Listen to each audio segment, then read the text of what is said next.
It has been a divisive election. It has been a time where the United States, the very questions about our democratic process have been questioned.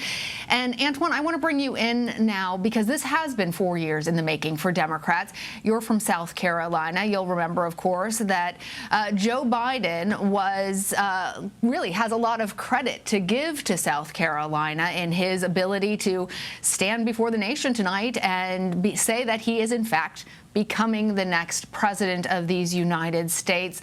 I'm wondering if you can talk to us a little bit, just first off, about your initial reactions to this news. It's an emotional day. So many of us put blood, sweat, tears into the past 4 very long years to get to this point.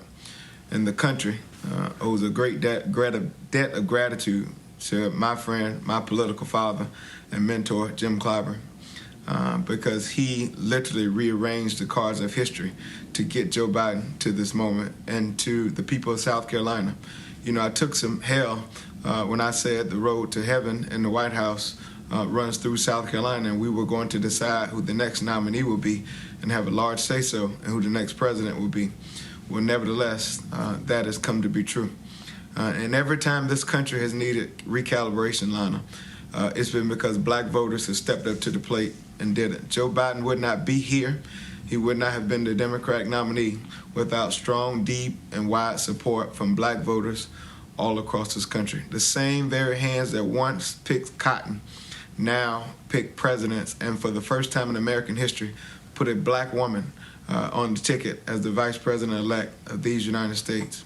I'm so thankful for all those things that have happened. And to Leslie's point, yes, President Trump still has a coalition of voters that put together themselves to make this race closer than most people think it should never have been.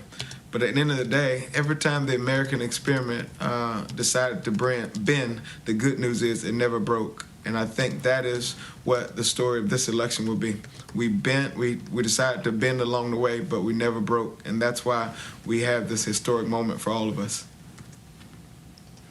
It is a historic moment. And Antjuan, you're usually so exuberant. It's interesting to see you today, seeming to be a little bit Lana, somber, it's so emotional reflective. for me because it's emotional for me because nobody knows what it took to get to this point. Nobody knows what it feels like as a black man to be able to speak in this moment.